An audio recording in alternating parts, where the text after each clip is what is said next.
nekake saksi-saksi ada apa gitu. Dadi ra kanggo kabeh kepiye. Kok terus langsung larinya ke pencemaran nama baik ngono ki lho.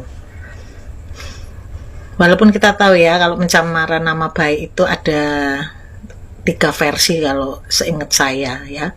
Jadi kalau pencemaran nama baik secara lisan biasanya tuh vonisnya ringan sekitar 9 bulan. Cuma kalau pencemaran nama baik secara tertulis biasanya vonisnya 1 tahun lebih 4 kalau nggak salah loh ya.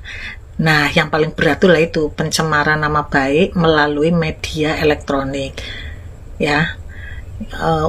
Undang-undang ITE lah gitu, itu vonisnya memang 4 tahun.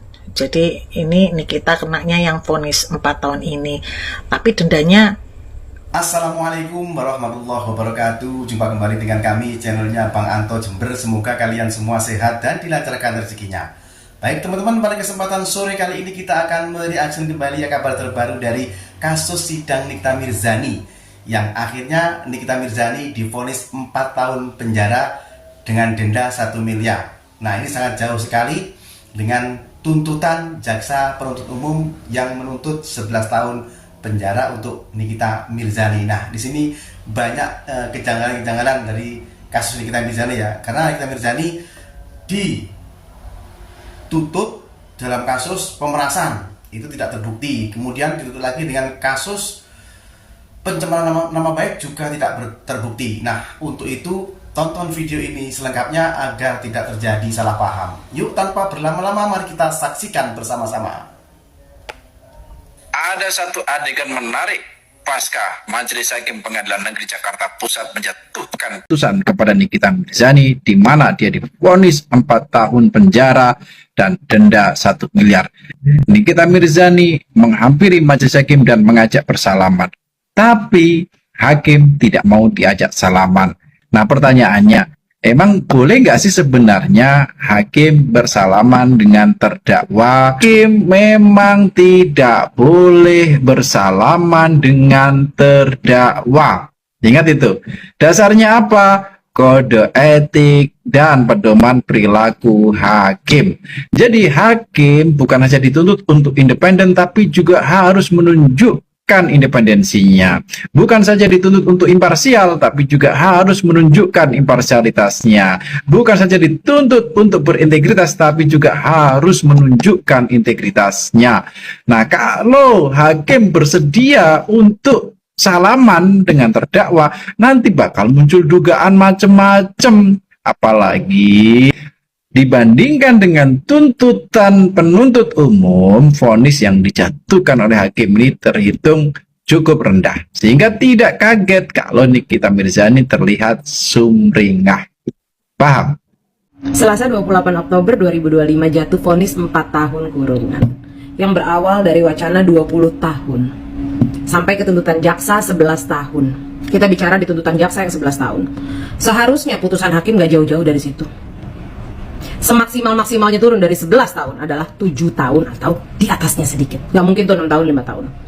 Tapi syukur alhamdulillahnya hari ini 2 pasal hilang. Yang tadinya tuntutan jaksa dengan 11 tahun adanya 3 pasal. Tinggal 1 pasal. Dan lucunya TPTBU itu hilang. Yo, whatever. Kita bahas masalah tuntutan. So, hakim juga nggak bisa ya langsung tiba-tiba, oh Nikita bebas. Oh nggak bisa. Ya jelas nggak bisa. Karena kan mereka satu mata rantai. Paham gak sih di sini satu mata rantai yang diduga adanya, ya kan katanya diduga. Walaupun kali ini lisan gue sama hati gue berkata lain. Diduga ya bolehlah diduga dari lisan gue ya. Diduga adanya suap menyuap, ya kan. Yang gue lihat sejak awal, gue kan ngikutin nih persidangan ya, dan gue sempat vakum untuk bahas karena persidangannya terlalu melawak menurut gue. Jadi kayaknya kalau dibahas tiap minggu nggak lucu gitu ya, nggak berbobot. Gue ikut tolol gitu bersama jaksa tersebut ya kan. Jadi better gue bahas di final result gelombang pertama. Ingat ya, ini gelombang pertama, bukan sidang pertama, gelombang pertama. Karena masih ada banding, masih ada PK kasasi ya. Nah kalau sekarang dari yang harusnya sekitar tuntutan hakim itu, vonis hakim dari tuntutan jaksa itu sekitar 7 tahun something ya kan, bisa menjadi 4 tahun. Ya nggak perlu dipertanyakan lah ya, nggak perlu lagi dipertanyakan. Karena memang analisa gue sejak persidangan ini ada, Nikita itu minimal ditahan 1 tahun deh. Negosiasi antara si pengalir dan yang penerima aliran tersebut. Ya, irigasi maksudnya aliran sawah. Paham kan? Ya habis mau gimana? Pertama udah terima. Yang kedua nggak akurat nih. Fakta-faktanya nggak ngeklek begini, malah begini semua. Malah dibuat begini. Jadi mau nggak mau ya udah minimal setahun deh. Makanya tuh ada proses diperlambat nih, sidang karet ya kan. Jadi biar mencapai 1 tahun. Akhirnya vonis 4 tahun. Belum mengajukan banding. Lagian 4 tahun juga nggak dijalankan selama 4 tahun, berarti at least setengahnya, 2 tahun 8 bulan katakanlah. Nah, ini kita sudah menjalankan 7 bulan. Ya, kurang lebih 1 tahun 4 bulan. Itu tanpa mengajukan banding. Dan gue yakin nih kita akan mengajukan banding bersama penasehat hukumnya. Ya, nggak bakal terus bebas sih, enggak. Tapi minimal setahun, maksimal nggak sampai 2 tahun. Itu sih yang gue yakini. Dan jangan lupa semuanya, dari sidang terbuka Nikita Mirzani ini, bukan kita bisa belajar, dipertontonkannya secara langsung hukum Indonesia yang dapat seenaknya dipelintir oleh yang punya kuasa. Oke, salam apa nih? Salam malu-maluin ya. Semuanya tunduk sama duit. Oke, assalamualaikum, Fatimah Asgaf. Informasi terupdate hari ini, wadidaw. Akhirnya putusan yang ditunggu-tunggu sudah selesai. Vonis Nikita Mirzani dijatuhkan 4 tahun 3 bulan dengan denda 1 miliar rupiah. Dan itu membuat kubu sebelah tantrum ternyata sayang. Bukannya bahagia, tantrum. Kenapa? Karena 4 tahun itu bukan akhir segalanya untuk Nikita Mirzani. Dan 4 tahun itu bukan waktu yang lama untuk Nikita Mirzani. Karena apa? Setelah potong remisi potong ini, Nikita Mirzani hanya menjalankan 1 tahun setengah. Ya, intinya kita doakan tahun depan Nikita Mirzani bebas ya. Jadi Sang Markus nantinya akan ketar-ketir dengan gebrakan baru oleh Nikita Mirzani. Teruntuk Nikita Mirzani, semangat selalu, jaga kesehatan mental ya. Tetap optimis aja. Halo JPU.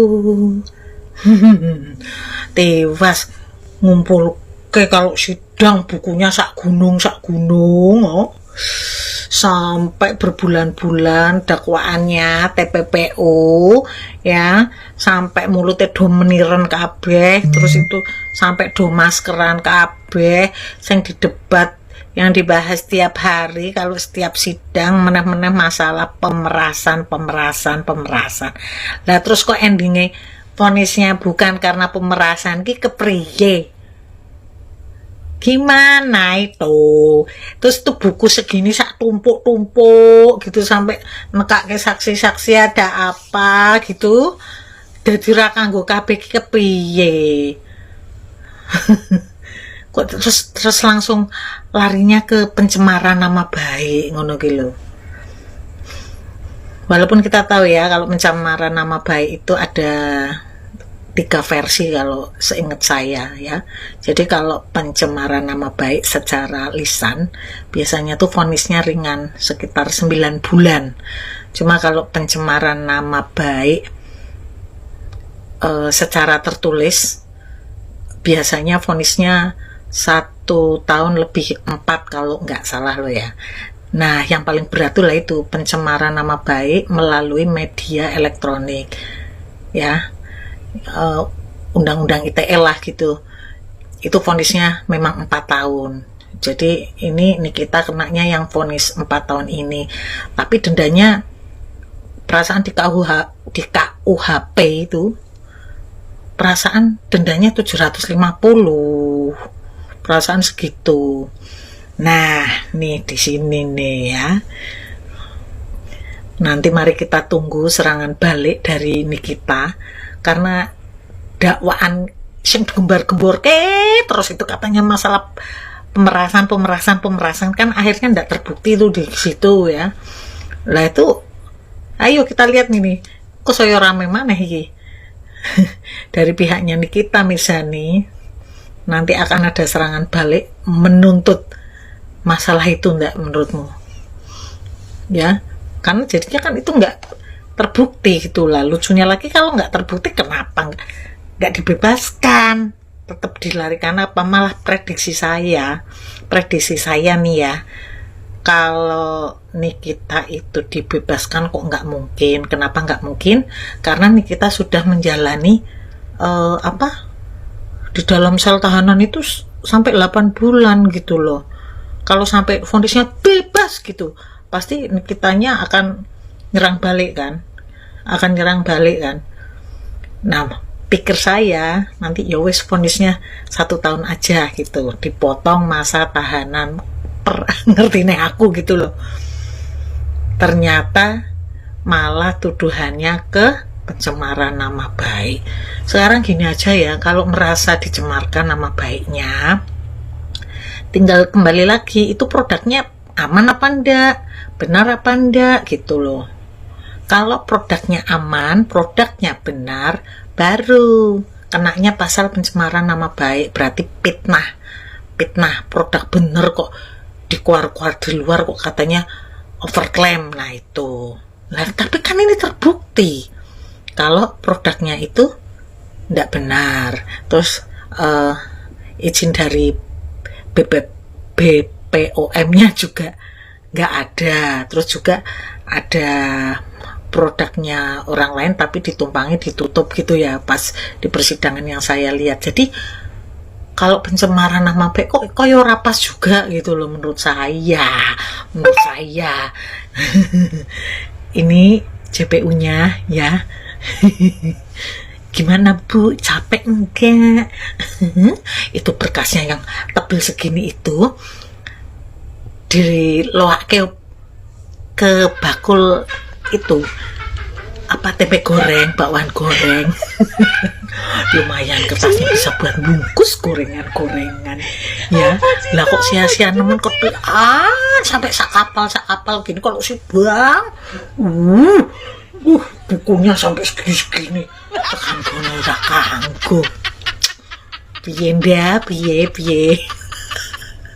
Nikita Mirzani divonis 4 tahun penjara. Ini jauh banget dari tuntutan jaksa 11 tahun. Gimana ya, kalau misalnya gue jadi Nikmir, misalnya gue orang biasa nih ya, gue kalau misalnya dapat hukuman segitu, kalau gue bersalah nih contohnya ya, kalau gue beneran bersalah nih, gue mengakui kesalahan gue dari 11 ke 4, itu tuh udah jauh banget sih ya. Tapi kalau misalnya emang gue berasa gue tidak melakukan kesalahan, ya pasti gue banding gitu ya kan, seperti yang mungkin akan dilakukan Nikita Mirzani. Dia akan banding karena dia merasa tidak ada salah gitu. Tapi banding itu tuh kayak mengulang sidang lagi sebenarnya kalau menurut gue ya, perasaannya itu loh maksudnya. Karena ya kalau misalnya udah vonis kayak gue dulu ya, udah vonis 4 tahun juga sama gitu kan, itu tuh udah kayak ya udahlah gue terima karena emang gue waktu itu posisinya salah ya kan, ya iyalah narkocoy gitu kan, salah ya kan. Tapi kalau misalnya gue nggak berasa salah, gue banding, itu kayak mengulang lagi gitu loh, untuk kayak ketidakpastian. Karena kalau banding itu hasilnya itu bisa naik, bisa turun, bisa juga tetap gitu. Jadi kalau misalnya posisinya waktu itu gue salah, ya udahlah, gue pikir 4 tahun jalaninya kan potong remisi itu kan kurang lebih 28 bulan ya. Kalau ada remisi, pembebasan bersyarat segala macam itu kan 28 bulan ya, dan itu ya udah gitu kan. Tapi kalau misalnya emang tidak merasa salah, biasanya itu orang akan melakukan banding. Jadi kalau Nikita Mirzani melakukan banding ya tandanya dia berasa tidak salah dan dia berhak untuk banding, untuk memperjuangkan keadilan seperti itu. Dan kalau misalnya vonisnya itu 11 tahun dan tuntutan 11 tahun, vonisnya itu 4 tahun, dan itu jauh dari tuntutan si jaksa, biasanya nih jaksanya yang bakal banding gitu loh. Kenapa kok dikasih jauh banget gitu kan? Jadi gue nggak tahu deh ini jaksanya banding juga atau tidak, Nikita Mirzani juga banding atau tidak, kita lihat aja nanti ya. Nah teman-teman, itu tadi komentar dari beberapa netizen tentang sidang kasus Nikita Mirzani yang telah dijatuhi vonis 4 tahun penjara dan denda 1 miliar. Nah bagaimana pendapat Anda teman-teman? Silahkan tulis di kolom komentar di bawah ini. Sekian dulu video reaction dari kami, sampai bertemu di video-video berikutnya. Oke, sekian, terima kasih dan wassalamualaikum warahmatullahi wabarakatuh.